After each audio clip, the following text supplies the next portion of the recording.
So now we've done the heritage, we've done the noblesse, now we're on to the manoir, which is more of a sort of French style or English country house. And we'll start at the floor again. We're always being asked about larger skirting boards. So the last one I just showed you was 200mm high. This is a bit taller, 210, but it's also got some fancy detailing at the bottom, so it's quite chunky at the bottom, and then elaborate at the top. So this is another solid man-made material, comes with a coat of primer on it, and this will accept any knocks from hoovers or kids running around or toys, and unlike MDF, it won't absorb moisture. Unlike wood, it doesn't have resins inside it which will peel your paint off from behind as the resins creep out. You guys will probably remember our last house had that problem. We were always trying to get rid of them staining on knots. So what comes with that? Well, if we come up the wall a little way, there is a choice of 3 panel moulds. I'll lay them all out, see what you think. There's a rather large one. If you've got a large ceiling, that's P8050. Then we've got P8020, and then we've got P8030. Now, what we've got there, I can spin them around, you can have them around the other way if you want, but basically you have a classic, what the Greeks would call a socle mould. So it's based on the ankle. Last little presentation, you might remember I showed you a chin and a neck, which was the coving moulding, but this is based on an ankle moulding. Now, the most popular of these two here, P8020 and P8030. Now, the beautiful thing about these is they're good for making boxes of panelling on the wall. So you need to mite them. Unlike the big ready-made panel I showed you earlier on, you actually will have to mite them and basically use adhesives to join them. But the other good thing about this is that it just is a classic design that we sell year in, year out. You can't go wrong with it if you've got a classic style to your house. The other thing which I want to show you is we also do flex. So a number of our mouldings, I don't know if you can see that, Ros? You can see you can bend that around a 2.5 litre tin of paint if you want. So in reality, you're going to be probably bending it around a bay window.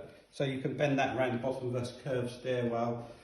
So that's the P8020, the P8030, and the P8050 panel moulds. Now, what I would say is that that's all very well, but we've mentioned the skirting, we've mentioned the panel moulds, but it's also important to, if you're going to use our skirting boards, you might want to use a nice architrave. So this is solid architrave, man-made, extruded, primed already, just ready for your top coat of paint.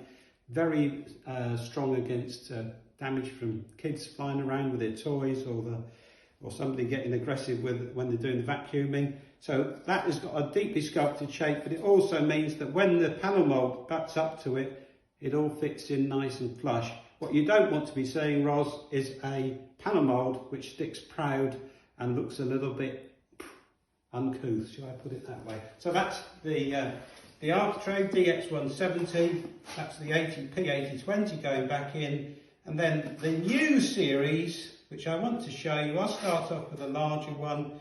This is our fragmented cornice. Now come near the window, Ros, because I want to show you all 3 of these and what happens when the light falls on. So, what we've got, probably captured there, can you see, if you can imagine that in your lounge, your kitchen, wherever, the light catches each of those fragments. You could actually use it with any of the other little uplighter details that I've shown you earlier on in the presentation, but it's a beautiful design. Now, also, because this is polyurethane, it's our Puro Touch product group, it's also suitable for use outside. So the latest order I've just had on this product this week has been for a large house where it's used all around the periphery of the roof, 60 metres of the moulding to actually make it a look more interesting than having a house which just has a plastic fascia and soffit. But you may not have the window reveal height. You want to make sure you've got plenty of room to fit that. So let me just look up here. Look, this would go up here like that. You can probably hardly see it. Maybe I'll put it that way. Can you see that, Ros? But you might actually end up with a window reveal which is a bit too tight on a lot of modern houses with lower ceilings. So there's 2 smaller moulds, another fragmented cornice here, and another one there. So you've got C327, which is the big one, C326, which is the middle size, and then the smallest version of all, C325. So that is your Manoir collection. So I'm just going to put away. Thank you for that, Ros.